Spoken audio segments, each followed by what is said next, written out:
Okay, so I'm going to do another top 10 list about the units in 3rd Age Total War, and I thought I would do the shock infantry, or infantry that uses a two-handed weapon, and I think this justifies its own list because the way two-hander infantry works is significantly different to the standard heavy infantry with a sword and a shield.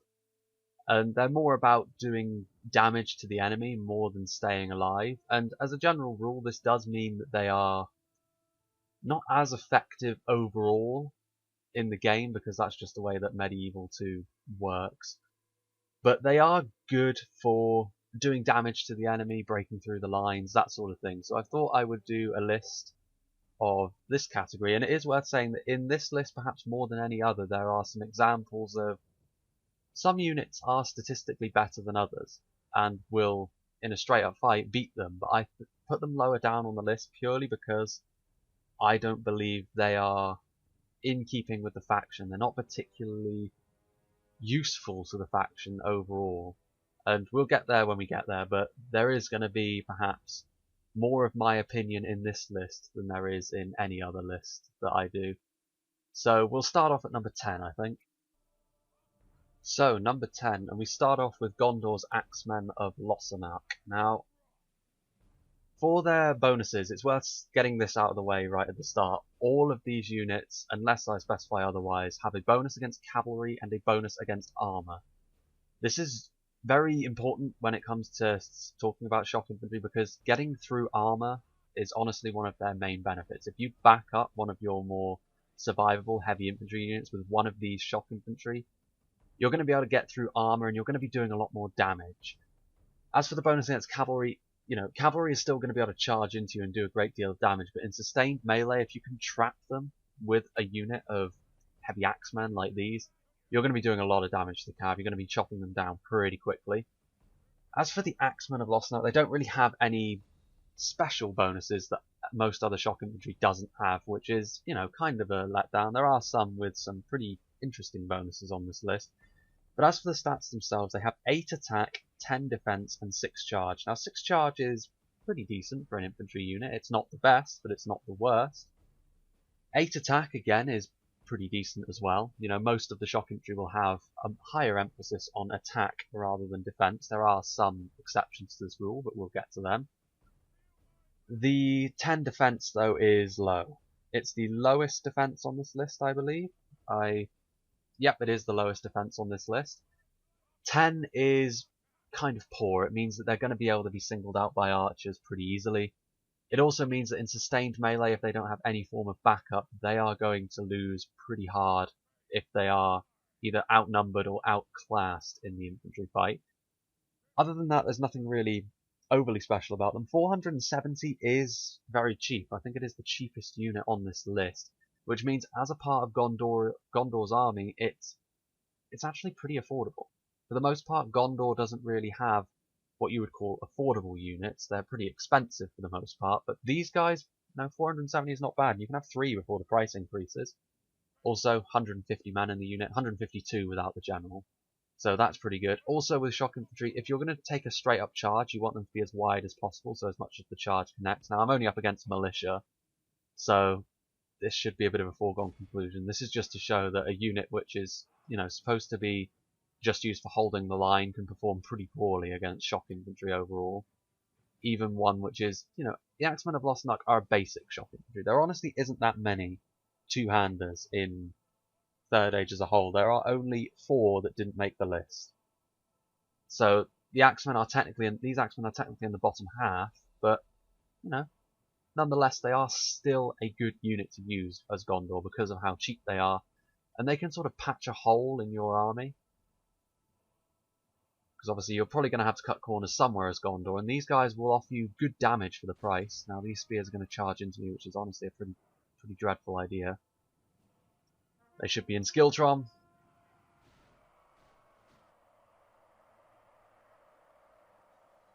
Good deal of damage off the charge. 20 is not terrible. But, obviously it's not cavalry levels of charge. But they will still get a good deal of damage done. As for how this unit looks, I kind of like it. Basic chainmail, basic axes. Oh, they're retreating. They know they can't win the fight. Cut them down. There goes the enemy general. Always been a big fan of axes as well. Oh, they've already routed, so there we go. But yeah, the Axemen of Erebor are pretty much the basic two-hander. There's nothing particularly special about them, but they're affordable and they will dish out damage which perhaps some of your other units, particularly Gondor, who are pretty heavy on spears, wouldn't be able to do as quickly. So we'll move on to number 9. At number 9 we have a rather strange unit because I get the feeling that they're kind of assigned to the wrong faction. They're more for custom scenarios more than anything else. But they are the Dorwinian Retainers. Now, there is also something that I forgot to mention in the Axemen of Erebor. Stamina is important for shock infantry, especially because dealing out damage means you have to keep fresh. All of the units in this list have good stamina unless I specify otherwise. Something that I do have to mention with the Dorwinian Retainers as well, they do not contain the bonus against cavalry, which is why they're not higher on the list. They beat out the Axemen of Erebor basically because they're basically the same unit, only they are better in sustained melee. They will survive much longer than the Axemen of Erebor. As for their stats across the board, they have 8 attack, 12 defense, which is where their survivability comes in, and 5 charge. So slightly less charge and not a bonus against cavalry, which you might think is bad for shock infantry.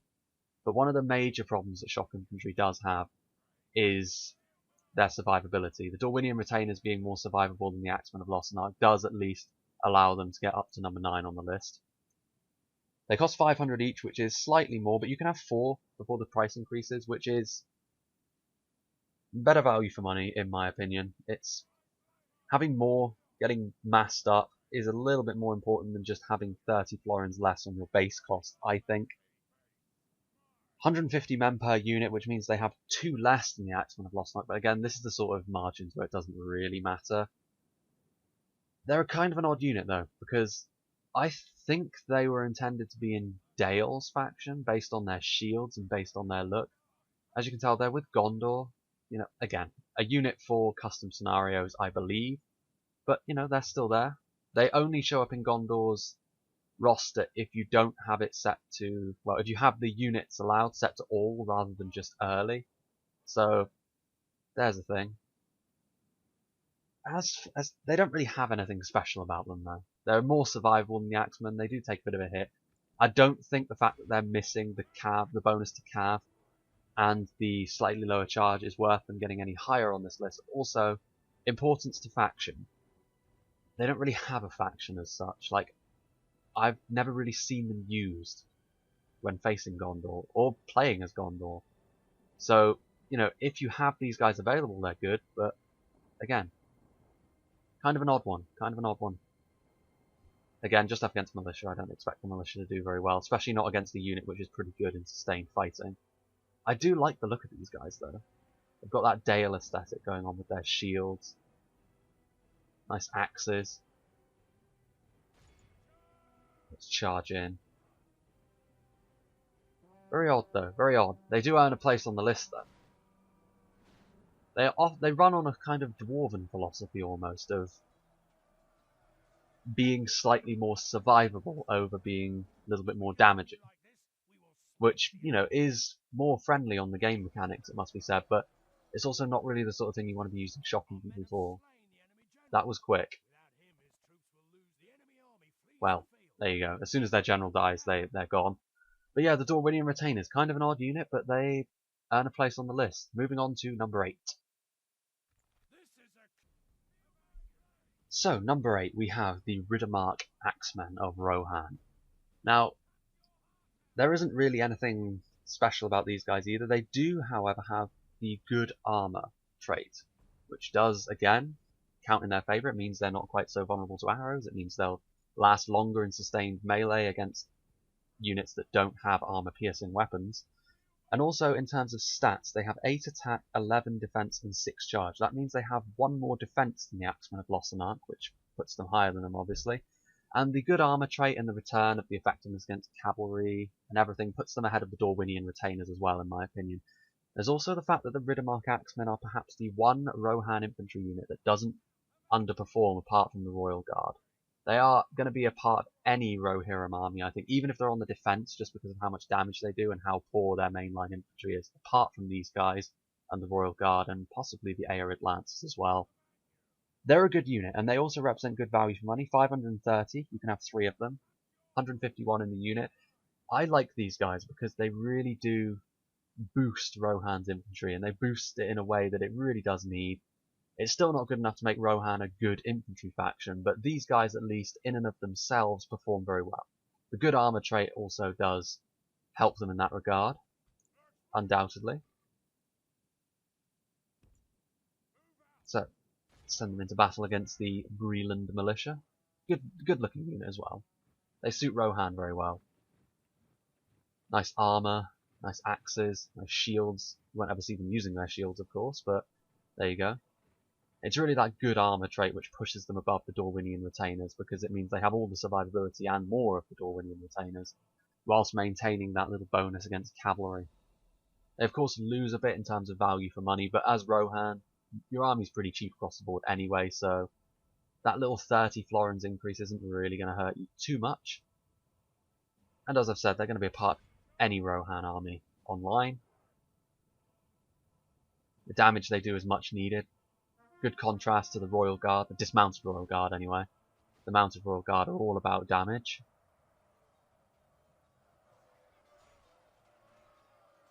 Poor Breland militia, they don't really stand a chance against these Axemen. If we continue like this, we will smash the enemy. Really why they don't go any higher is because they are just outclassed by the units that are higher than them. I couldn't really justify putting them higher, even though I did want to put them a little higher on the list because of their importance to Rohan. But I figured that, you know, in terms of blunt effectiveness, there wasn't really any justifying putting them higher. Right, their general's dead, so that means they will rout. Surely. They're shaken. As soon as my men catch up to them, they should break. What a pain. Stop running away, militia. You're picking them off slowly, killing the stragglers that get left behind. They're not going to break this time. Interesting. Morale is a fickle mistress. But yeah, I do think that the Riddermark Axemen are a very important part of Rohan's core, and that can't be underestimated. But again, while they have some good traits and some, you know, pretty average stats, I couldn't justify putting them any higher because of what is to come, which of course you will see momentarily when we move to number 7. Okay, so number 7, and I believe this is the first Dwarven unit to actually make one of these lists, which is odd because the Dwarves are considered by many to be the best faction in 3rd Age. We have the Dwarven Axemen. This is actually a seldom seen unit because most people when playing the Dwarves will go for the big brother of this unit, which we will get onto later on in the list. But the Dwarven Axemen perhaps should be used a little bit more because they're a slightly more affordable version. They do everything that most shock infantry will do, and perhaps a little bit more in their own dwarven fashion.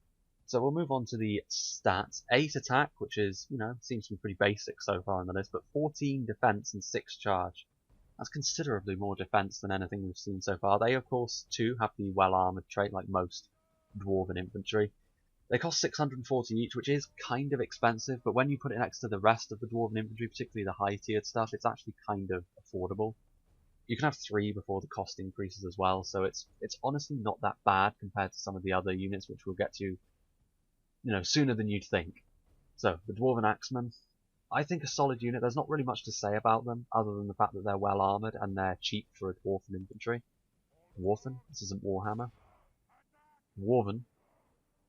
As for their looks, you know, they look kind of basic for dwarves. I like the high-tier Dwarven armour, it must be said, but nothing wrong with basic functionality and value for money. Although how much value for money they actually offer is debatable compared to some of the other units with 640. Taking it all into account, I could only really put them into 7. I did actually kind of want to put them lower because of how they're seldom seen. But the stats, I think, are more than worth getting them up to at least 7th on the list after I did a few tests. Interestingly enough, the Dwarven Infantry... Well, I'll get onto that when I get to the second Dwarven unit on this list, because it's more relevant there than it is here, even if it does apply here as well. Spears charging into the dwarves, that's not a good idea, guys. Get a good charge off. It's a nasty initial charge there, cutting them down by around 15, which isn't bad for an initial charge, especially when they're built to be perhaps a little bit more survivable. I mean, I know they're militia, but still. We remain true and steadfast. Victory will be ours. Yep, they keep their effectiveness against cavalry as well, keep their effectiveness against armor. I'm pretty sure all the units on this list actually are effective against armor, but some do drop the cavalry bonus, as we saw with the Dorwinian Retainers. Tough unit to kill though, and still have some venom. So these are a unit which I believe often underestimated when they're seen. There goes the general, that should be it. But you really shouldn't underestimate them, because they will not be dislodged easily. And there we go. So yeah, the first dwarven unit on these lists, and now we'll move on to number 6. So, number 6, and this is going to be the first very controversial entry on this list, because it is the Sylvan Heavy Swordsmen. Stats-wise, these guys would be, I think, perhaps third, if I just ran it off brute effectiveness. Because obviously they're elves, they're very, very good at what they do, despite having perhaps a little less in their unit. Spreading them wide means they'll still get that charge off, that nice initial damage, and they'll surround, and all the good stuff. So, you know, why are they down this low on the list? Well, it has to do with the kind of faction that the elves are. The Sylvan Heavy Swordsmen, and we'll get onto the Elder Enway a bit later, both have the same problem in that they're not particularly survivable despite their high stats. This is a problem that you'll run into a fair amount as the elves if you use these guys. You'll notice they drop pretty easily, and that's because they can be easily mobbed. Now this does come down to them having lower men in the unit, so it's not really off the charge you'll see the problem. It's a little bit later in the sustained melee when the opponent has sort of patched the wounds that you've caused with that charge. You're going to start to see them drop pretty significantly, and while this is true for most shock infantry, it's especially apparent when you're playing as the elves.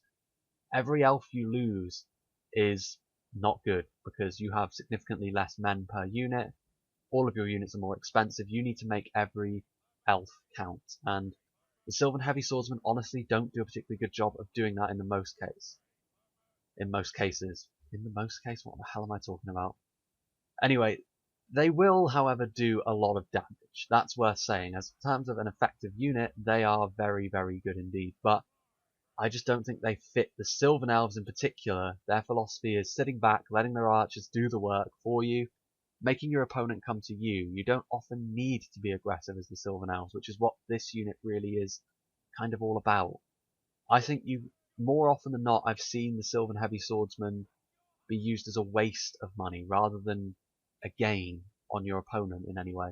Nonetheless, here you'll see them do a number on these Breland Militia. I'll just spread them out a bit more thinly. But I just don't think they're a particularly wise investment. The spears are so much better at fitting into the Sylvan Elven philosophy. You also have to look at it from the fact that once the archers run out of ammo, they're honestly not that much worse than these guys in melee. So you're much better off getting spears and archers, I think. That's not to say this is a complete waste of money, it's just use them in moderation and they will do their work. And also save them for the late game. Don't charge them in early, otherwise you'll just be wasting them. But I can't justify putting them higher when in all the time I've been playing 3rd Age, they just seem to die off too easily. And as the elves, that's really, really not good at all. The stats, though, are brilliant. Like, I forgot to read out the stats, didn't I? 14 attack, 15 defense, and 8 charge. 790 per unit. You can have 2 before the price increases. And they have good armor.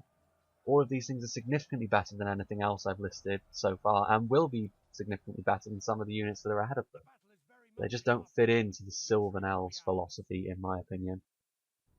And here we go, they're starting to drop already.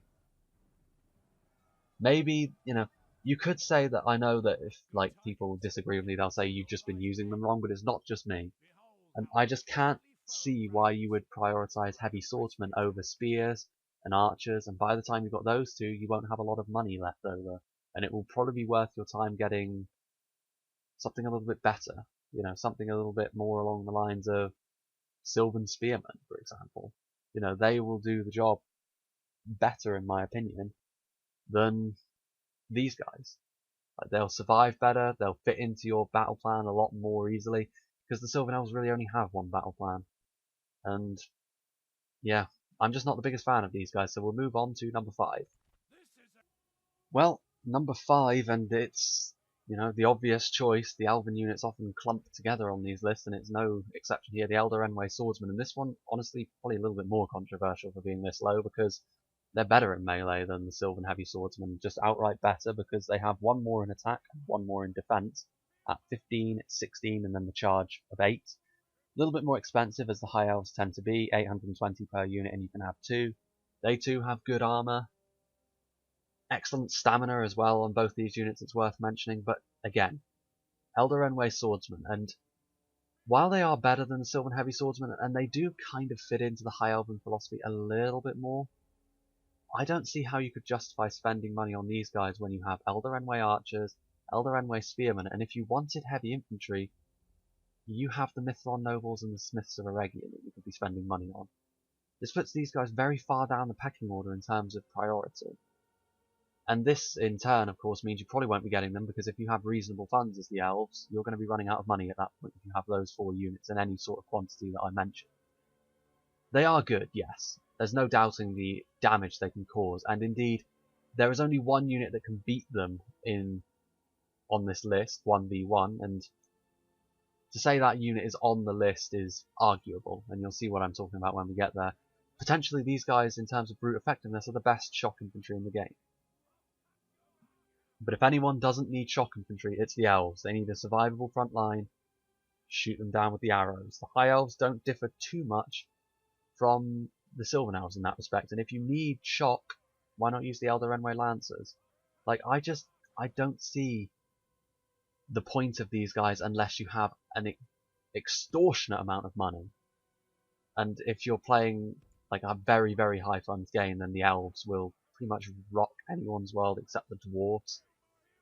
I don't know, like, I know that people are going to disagree with me when I've put the 2 Elven units down this low, but I just can't justify putting them higher. Because while they are very, very good, and again, they're number 5 on the list, that's very high. But again, when you put it next to what other options they have, would I have these guys ahead of Smiths of Erebor, Mithlon Nobles, Elder Archers, and Elder Spearmen? And the answer is no. So I had to put them down this low because they don't really fit into the faction as well as some of the others. Now, I know that I put them ahead of the Riddermark Axemen, and that's, again, their quality does carry them so high on the list, but I can't carry them any higher. Which is unfortunate because they are a very, very good unit. I love the look of the Elder units as well, and there's nothing wrong with bringing them, you just need to be very careful with them. Because if you misuse your Elder units, you can end up losing the battle because you'll fall behind in terms of the percentage of your army killed very, very quickly if you misuse these guys. Not as survivable as you would think because of their lower units and the nature of two-hander infantry in general. They will still eat this breather militia alive, though. See the charge up close. In they go. A good amount killed in the first charge. Very good amount killed, in fact. First one into the 20s.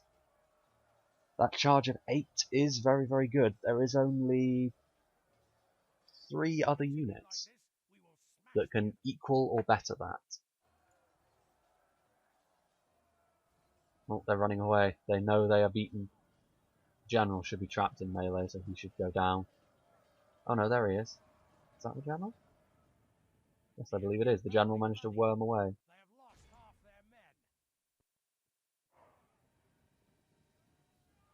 They are doomed. It's not like the units that are above the 2 Elven units are bad, but I can see where people will come from when they say, well, in terms of brute quality, these guys are better. But more than anything, you need to be careful with shock infantry. It's not like spears, where the quality will carry the day pretty much all the time. So the Elder spears are the best, and it's not like archers, where that's kind of the same thing, especially with the elves. It's with shock infantry, if you misuse them, they will die very quickly. And the elves are no exception to this, despite the fact they have good stats. You'll often see them dying off. And I've played against the high elves a good bit now, and I've noticed that this is the unit that I can always count on to fold first in their formation. So they are lasting a surprising amount of time, these Breland militia. The general must still be alive. Is the general trapped in melee? No, he isn't. It's a bit of a shame. Where is the general? Oh, he must be trapped. There he goes. Right, now they'll break.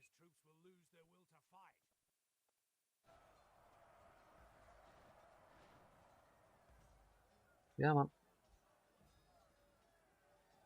They still won't break. This is an impressive performance by the Breland Militia, honestly, not to break. Obviously not in terms of kills. They killed a grand total of 11, I think, which is pretty... No, 13. Pretty poor for a day's work for a unit of 152. Nonetheless, we'll move on to number 4. Now we move on to a unit with one of the best looking weapons in the game, certainly the Dale Swordsmasters. Now the Dale Swordmasters, we'll start off with their stats. They have 13 attack, 12 defense and 8 charge, and that's very good. You know, it's less than the Elves, but it's still very good. They have more men in the unit with 151, not counting the general of course. 680, and you can have 2 before the price increases. Now that's kind of a lot, but then at the high end, Dale's units are pretty expensive, as with most of the higher tier factions, it must be said. They have good armor as well. Obviously they keep their bonuses against armor and such. So why are these guys ahead of the Elves? Well, the reason mainly is the fact that they kind of fit, well, they don't really fit Dale any better than the Elven units, but I just think the value for money carries them higher.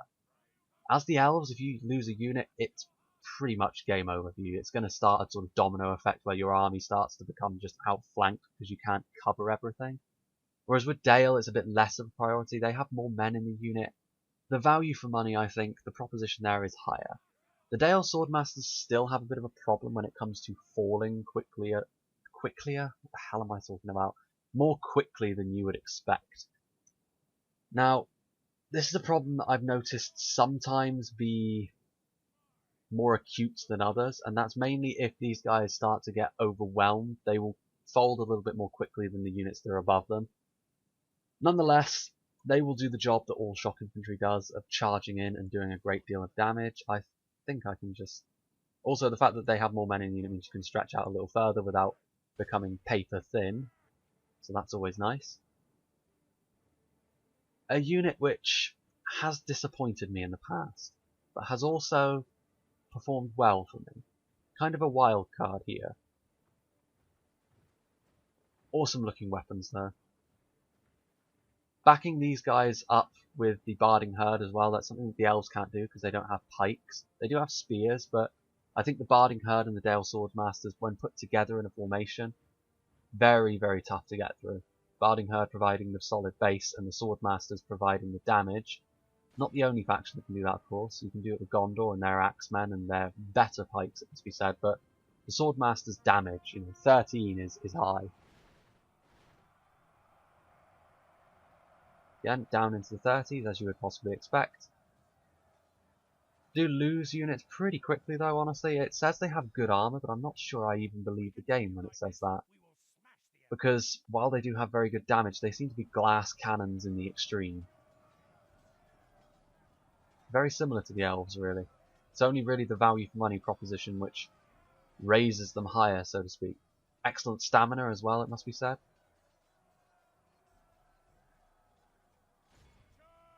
Is that the General? Yes, it is. General's about to fall. He is trapped. Come on, guys. You can kill him. There we go. They are going to break, surely. They're steady? Seriously?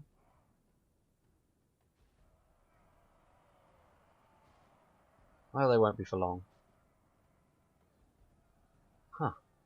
I saw one fall there. This is the problem with the Dale Swordmaster defensively, that you will lose kind of a lot, and you need to deploy them at the right time, because they will do a lot of damage, but they will essentially die. Well, the Breeder Militia will break, of course, but against better infantry, that will be a bit of a problem. Nonetheless, they will still... That's a problem with all shock infantry, really, so... Dale Swordsmasters, they're high damage, and they're good value, relatively good value, compared to their peers, is what carries them this high on the list.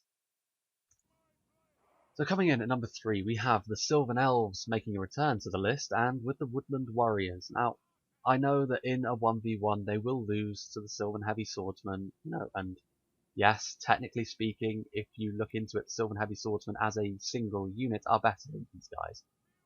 But the Sylvan Heavy Swordsmen in the Elder Enway, which I forgot to mention at the time, which is kind of silly of me, lose the shock infantry bonuses that usually apply in terms of being effective against armor and cavalry. Not so here. These guys are also well armored, just like their counterparts, and they have very good stamina. So this means they perform basically all the functions that a shock infantry needs to. They're also considerably cheaper than the Sylvan Heavy Swordsmen. You can have, well, you can only have two before the price increases, but you know, the point is value for money and abilities. These guys are much more like it.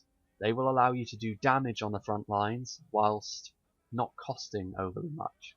Putting these guys into a formation with Sylvan Heavy Spearmen, I believe, is much better than Sylvan Heavy Swordsmen. Getting that effectiveness against armor is important, and also getting that value for money is particularly important when you're the elves, if you're playing on reasonable funds games, when you don't just give everyone hundreds of thousands of florins. Nonetheless, we shall begin this. Very underrated unit, I think this is. Like, whenever I've played the Sylvan Elves, they'll always prioritize getting the Sylvan Heavy Swordsmen over these guys, and I don't believe that's right. I think these guys are much better at being good value for money, and it'll allow you to focus more on your spears and your archers, which all important playing as the Sylvan Elves in particular. And they will of course crush these Breland Militia. Being well armoured is important as well. Most shock infantry on this list will die pretty quickly, and these guys really, they're no exception to the rule, but they will withstand a beating. More of a beating than you would expect. Like, they do much better, it seems, than the Dale Swordmasters, for example, which tend to fold kind of easily. Same with the Sylvan Heavy Swordsman and the Elder Enway Swordsman. Still, this should be... Ooh, a bit poor camera work there. Nice, down into the 30s again. Just to see them in action. I kind of like the way these guys look as well. They're the only elven unit which you really see in more traditional looking armour. It looks like they're wearing chainmail and such rather than this ornately formed shimmering gold armour that the Elder Enway and the Sylvan Elves high tier units tend to sport. So I kind of like this more functional looking elf unit. Good unit to use against Olag High, I've noticed as well.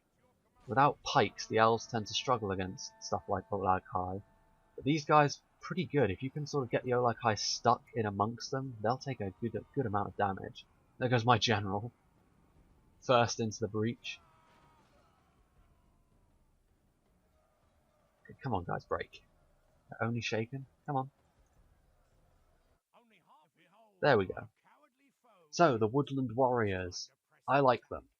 I think they represent good value for money where the Sylvan Heavy Swordsmen do not.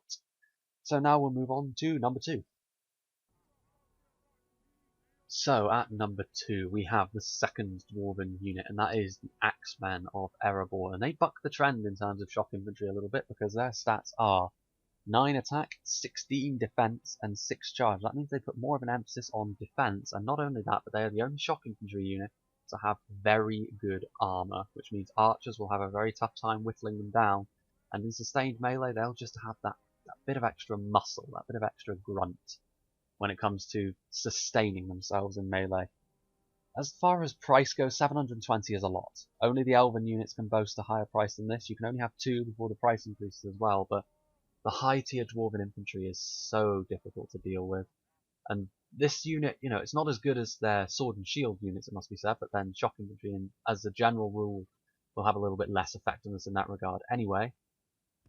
But the Axemen of Erebor come damned close to being sword and shield units in their own right because of how survivable they are. Again, all dwarven units are going to be tough to kill, and these guys are no exception, but these big axes provide them with a good amount of killing power as well. It is worth mentioning they have slightly lower stats in terms of charge, but their mass actually means they will often kill more on a charge than most other shock infantry. At least that's what I've noticed. It's actually sort of the middle of the, well, sort of the middle to the end of the fight where they kind of drop off, like most shock infantry does, but it seems to be even more severe with these guys. The armor is much more about getting them into melee with as few dropping to arrows as possible, it seems.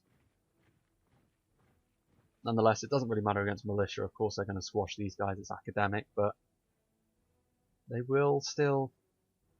Dwarven infantry is really the bane of everyone's existence when they play this game, so It's no surprise that the dwarves have finally got a presence in the list when it comes to melee infantry of any kind.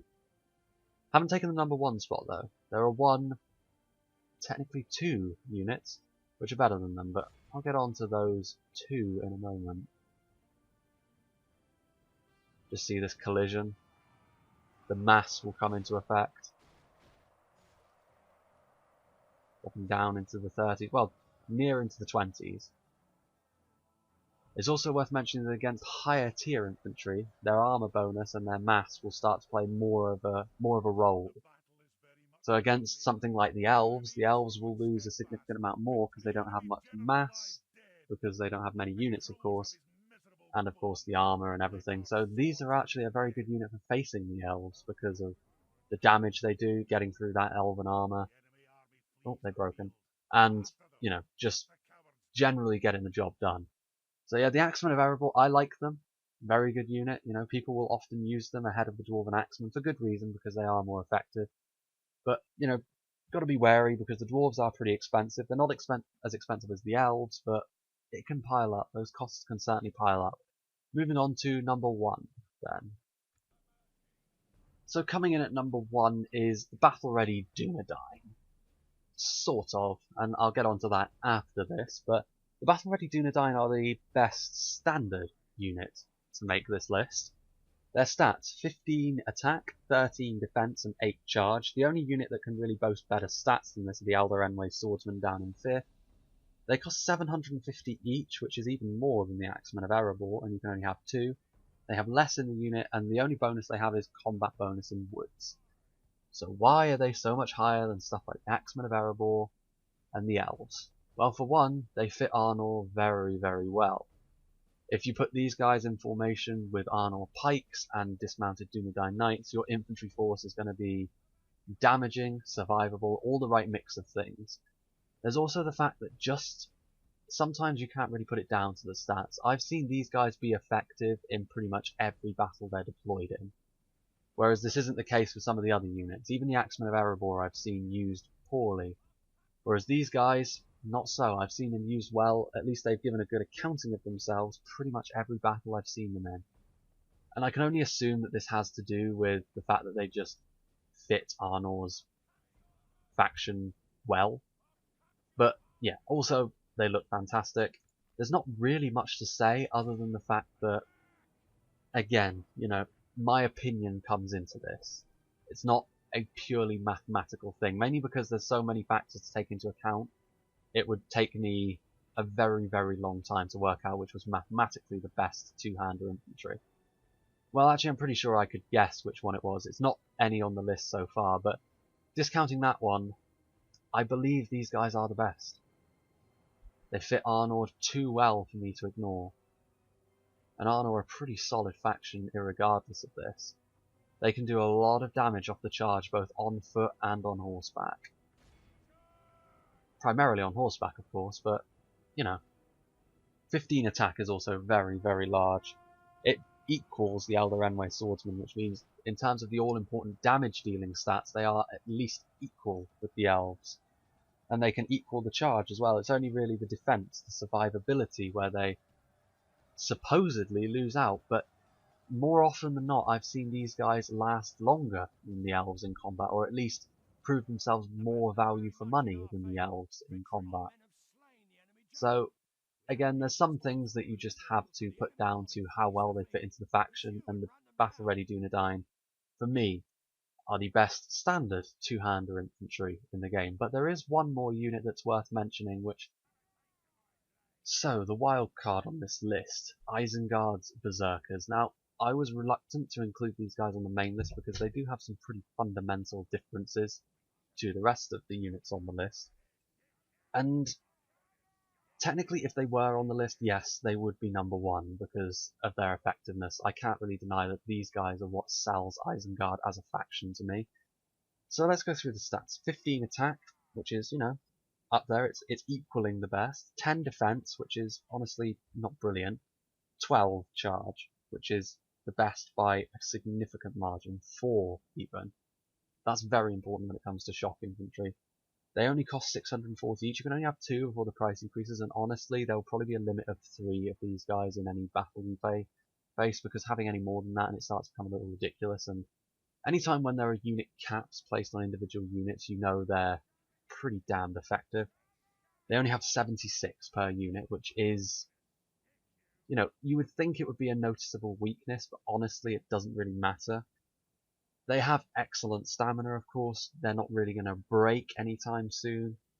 The 2 unique things about them, however: one, they cause fear, naturally, which means eventually units are going to break just because they've done so much damage to them and they don't really fancy fighting them anymore. However, the significant one is 3 hit points. They are very difficult to kill. I've called these guys Trolls Light in the past for a reason. They don't go down easily. They do an incredible amount of damage. They are the ideal unit to have up on the walls because they will clear a space for you. Like it wasn't like there was not even defenses on the walls really. It takes a very good unit to slow them down significantly. These guys would probably be the one unit I would say would definitely get onto the overall heavy infantry top 10. If I were to combine sword and shield and 2-handers, these guys would be on the list somewhere, and they would perhaps even be top 5. I really rate these guys very, very highly indeed. If you want to include these guys on the list, have them at number 1 in your mind, and just shunt the Axemen of Erebor off number 10. But yeah, really, Isengard as a faction depends on these guys to really be their muscle, because Isengard, of course, at least in an infantry point of view, aside from their pikes, will probably lose out to a lot of the kingdoms of men, the elves, the dwarves. Introduce these guys to the mix, however, and it starts to get a lot more interesting. Just like how you introduce trolls when you're playing with Mordor. Trolls I won't include on this list, because trolls are their own entity. They behave very differently. This is kind of why I had the Berserkers as a wild card, because it's kind of a similar story. In a field battle, they are a little bit more susceptible to being surrounded, but in a siege, excellent unit. One of my favourites, even. Oh, they're going to get the surround on me this time. But 12 charge is something you can't really ignore. And the fear will start to play on their minds, I feel. We'll just speed this up. Look at that, they haven't killed a single one. Also, you gotta love the look of the Berserkers. The giant swords they have, the fact that they don't really need armor. I would say their survivability is kind of odd in that respect, but the 3 hit points means they will last an incredibly long time. That's really the story of the Berserkers. While they have lower defense than some of the other shock infantry, that 3 hit points that will carry them over the top. The only hope you've really got against Berserkers in this sort of situation is you've got to surround them. If you just try and take them head on, they'll eat you for breakfast. Oh, I've lost one. Their general still isn't dead though. Where is their general? Oh, there he is. He's not long for this world, I fear. He is being hamstringed pretty hard right now. He's bloodied up these 2 Berserkers though, and there he goes. Oof. Stabbed with a sword that shape. That can't have been comfortable. And there we go. So the Berserkers take number 1 if you include them. If not, battle ready Dunedain in my opinion. I know that the 2 heavy elven units will probably be a little bit controversial, but again, in my opinion, they just don't fit the factions very well. It's more how I like to play. If you like to be a little bit more risky, then perhaps you can make them work a little bit better as the elves, but in my opinion, they deserve to be penalised for the fact that they will die quickly and you don't want to be wasting any money as the elves. So yeah, that was the 2-hander infantry. Next, I think I will do horse archers, and then I will end on the heavy infantry with sword and shield, which is a very interesting subject. That'll take me a little while to test, so I don't know if that'll be out quite as quickly as this one came out. But yeah, I hope to see you for another video.